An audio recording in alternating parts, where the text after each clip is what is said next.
Good morning, readers. So today I am going to read you another one of my favorites, The Paper Bag Princess. And what I need from you today is for you to print out this paper, or you can copy it in your reader's notebooks, okay? So you will need this copied into your reader's notebook or print it out. You can also cut and glue it into your reader's notebook. It's a great way to hang on to it. And then a pencil. So the first thing we're going to do is we're going to read The Paper Bag Princess, and we're going to talk about the characters. So this is a fairy tale. It's make-believe.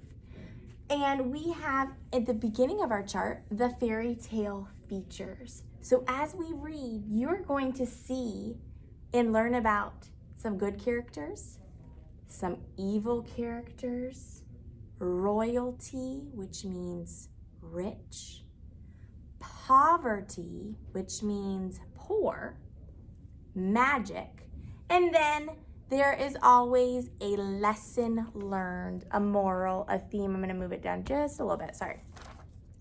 Lesson learned, a moral, a theme at the end of the story. So as I'm reading it today, I want you to jot down on your paper if you notice a good character, which they already did the first one, but if there's more, add them. If you notice some evil characters, write them down.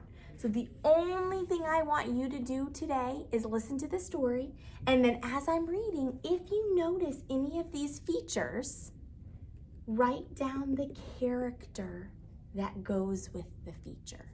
So again, we have evil, royalty, poverty, magic. Don't worry about lesson learned today, okay?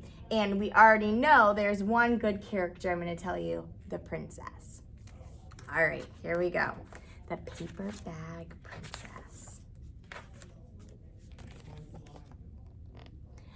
Elizabeth was a beautiful princess. She lived in a castle and had expensive princess clothes. She was going to marry a prince named Ronald.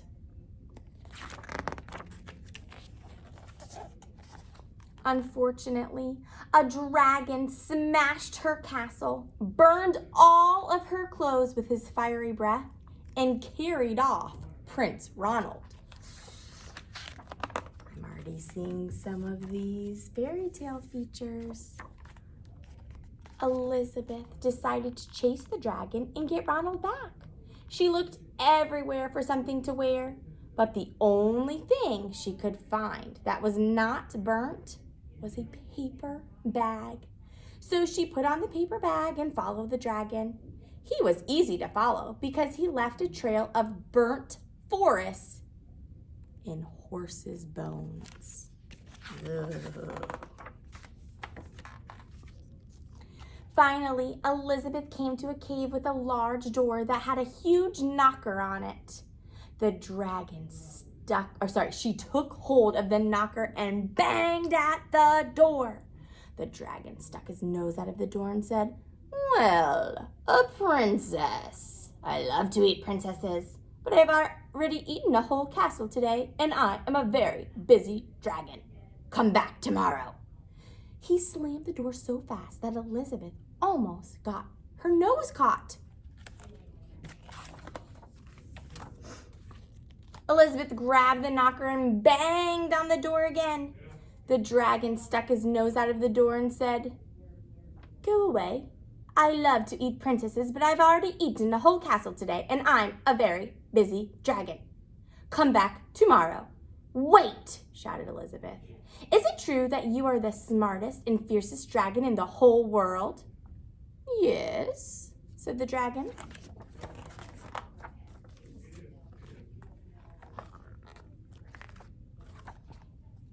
"Is it true," said Elizabeth, "that you can burn up 10 forests with your fiery breath?" "Oh, yes," said the dragon. And he took a huge deep breath and breathed out so much fire that he burnt up 50 forests. What is Elizabeth up to? Do you think she has a plan? Fantastic, said Elizabeth. And the dragon took another huge breath and breathed out so much fire that he burnt up 100 forests. Magnificent, said Elizabeth. And the dragon took another huge breath, but this time nothing came out. The dragon didn't even have enough fire left to cook a meatball.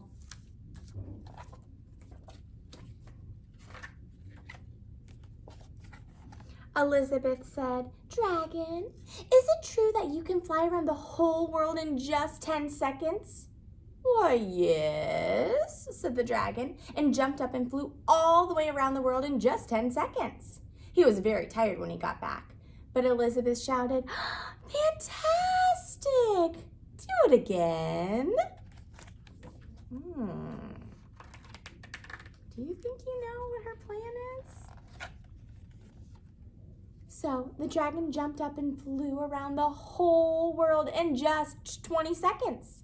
When he got back, he was too tired to talk, and he lay down and went straight to sleep. Stop for a minute and think about, what do you think is going to be the next event in the story? So let's think about cause and effect. Because the dragon went to sleep, what do you think is going to happen? All right, let's see. Let's see if we can find the effect. Elizabeth whispered very softly, Hey, dragon. The dragon didn't move at all. She lifted up the dragon's ear and put her head right inside, and she shouted as loud as she could, Hey, dragon! The dragon was so tired, he didn't even move. I'm going to stop for a minute. Look at the picture very closely. Who do you see? Prince Ronald, the prince she was supposed to marry. Elizabeth walked right over the dragon and opened the door to the cave. There was Prince Ronald. He looked at her and said, Elizabeth, you are a mess. You smell like ashes, your hair is all tangled, and you are even wearing a dirty old paper bag. Come back when you are dressed like a real princess. Now, think about character traits. Elizabeth risked a lot to save her prince. Is he acting like a prince should? Is he acting the way you should act if someone risked their life to save you? I think right now, and remember, you should have been filling these in. I think you might be able to figure out what category the prince goes to. Now remember, we'll go over all of these, okay? So if you haven't, maybe pause the video and kind of write some in that you think would go along with each of the features, okay? And there can always be more than one. Ronald, said Elizabeth, your clothes are really pretty and your hair is very neat. You look like a real prince, but you are a bum. They didn't get married after all. Did you think that's how the story was going to end? It left you with a pretty big surprise, huh? All right, so like I said, as I was reading, you should have filled out which character goes with each of the features or the traits, and that's what we use to describe a character, okay? So if you haven't, pause the video and go ahead and do that now. And if you already have, you are going to keep watching. You're going to check your work and add if you need to, change if you need to, or leave it the same if it's what I'm coming up with.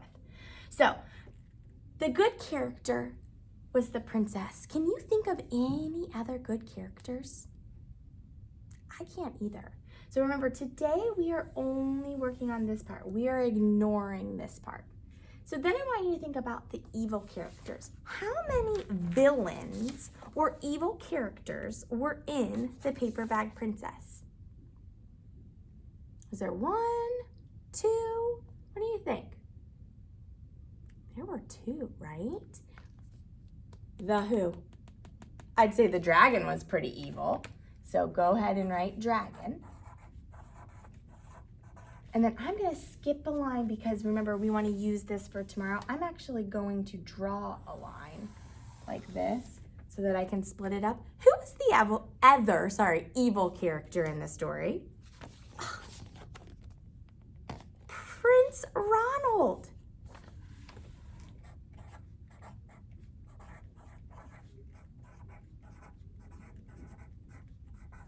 Okay, so then let's go to royalty. So who was royal in this book? Was there one character, two characters? What did you write down? Well, Prince Ronald, he was evil, but he was also royal, right?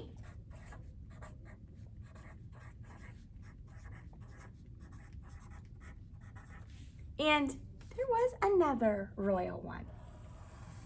Who was the other royal character? And now this character started out as royalty. Things happened, but she was still royal throughout the story. Princess Elizabeth. So I'm, again, skipping a line, drawing a line so that we have room for our activity tomorrow.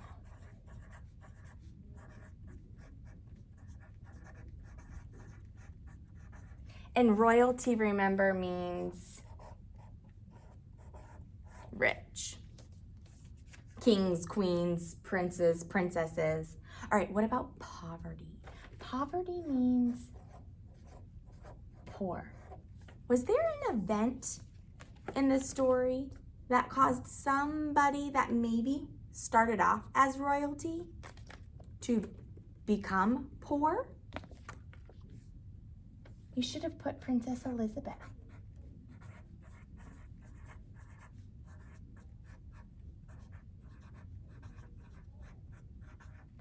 Can you think of any other poor characters? No, me either. All right, what about magic? Can you think of a magical character here? The dragon? All right, so that is all we are going to do today. We talked about the traits of the characters. We came up with the characters that matched the traits.